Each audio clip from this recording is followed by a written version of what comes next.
এখন নজরুল ইসলাম সাহেব যে কাজটা করেছেন, ওনার ইচ্ছা হয়েছে উনি করেছেন, যার সঙ্গে করেছেন সে তো নিষেধ করেনি, জোরকের করেনি, তা ঘরে ডেকেছে গিয়েছে, কারো সম্পাদনও করে নাই বা কারোর মাথায় বাড়িও দেয়নি, গম দরবস্তা সে চুরি করে বিক্রিও করেনি। আইনটা কি? আমাদের দেশের আইনটা হলো, যদি কেউ কাকে জোরপূর্বক তার মতের বাইরে কিছু করে তাহলে তার বিরুদ্ধে চূড়ান্ত শাস্তি নেওয়ার বিধান আছে। কিন্তু পারস্পরিক সমঝোতার ভিত্তিতে যদি যায় তাহলে এই ধরনের কোনো আইন আমাদের দেশে নেই। আল্লাহ পাকের কাছে তাকে জবাবদিহি করতে হবে।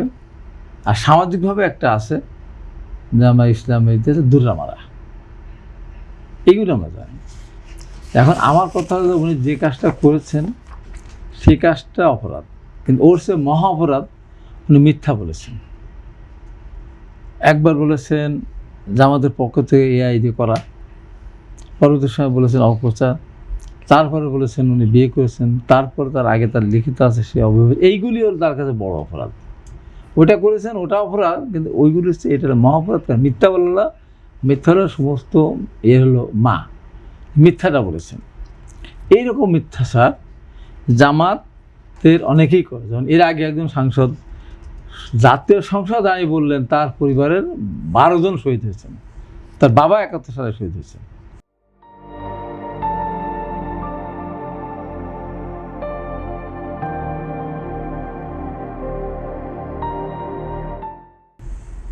তার জন্ম 81 সালে।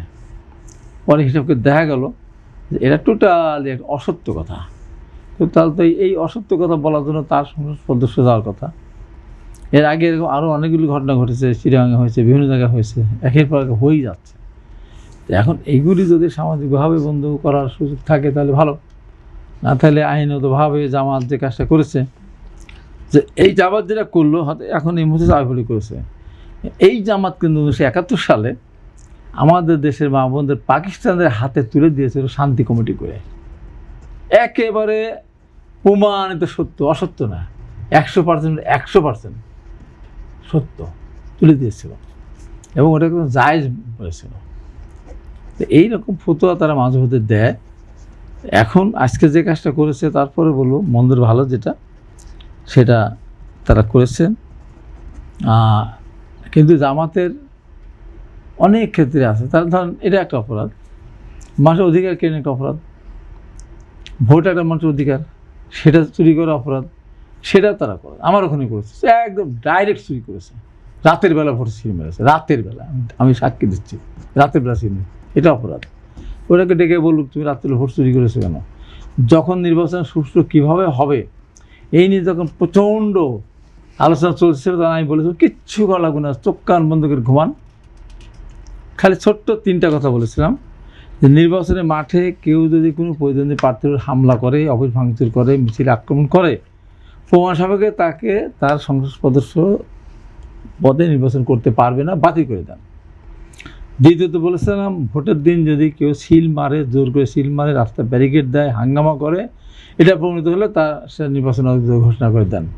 তৃতীয়ত একটা কথা বলেছিলাম যে উনি ভোটের আগে মিছিল হামলা করলো না, কারো অফিসে পোড়ালো না, জ্বালালো না, ভোটের দিনে কাউকে মারলো না, ধরলো না।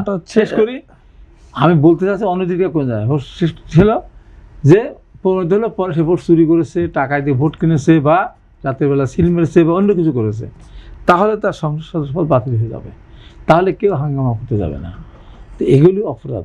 তো সেই সাথে আজকে যে কথাটা আপনি বললেন, সাতক্ষীরার মানুষ কী করতেছে, সাতক্ষীরার মানুষ ইতিমধ্যে তাদের জামাতের অন্যতম একজন ইসলামী বক্তা, উনি সংসদ সদস্য, উনি কুষ্টিয়া বাড়ি, উনি বলেছেন সাতক্ষীরা থেকে জান্নাতে যাওয়া শুরু হবে।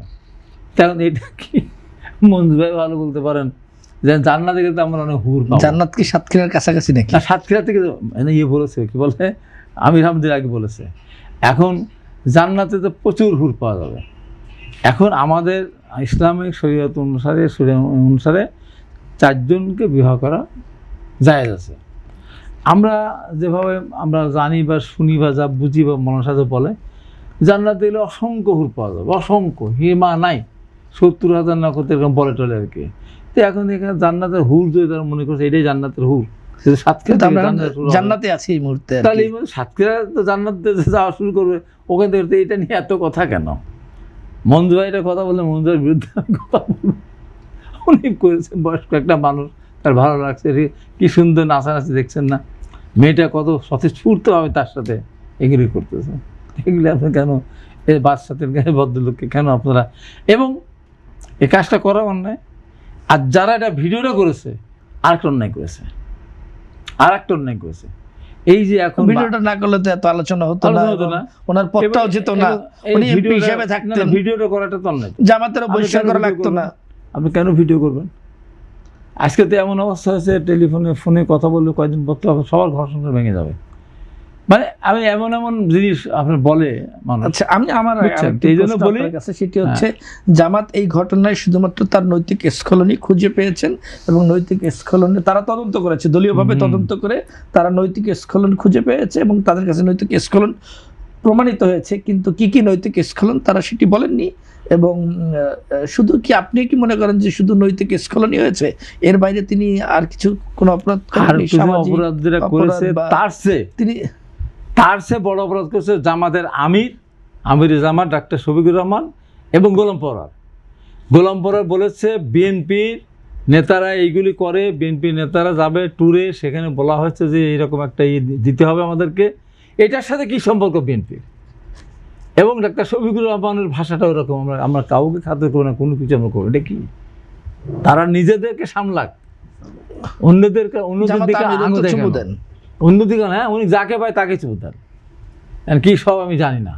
ওনারা এইসব কথা যখন বলেন নিজের দিকে, এরকম খুঁজতে গেলে জামাতের একটা বাদ যাবে না, ইসলামিক কোরআনের আইন, সৎ লোকের শাসন। ওই যে কি একটা ওদের যে আছে না, সংসদ সদস্য কি নাম বুঝলে, বলে যে এক জামাতই পারে এদেশে সুশাসন দিতে।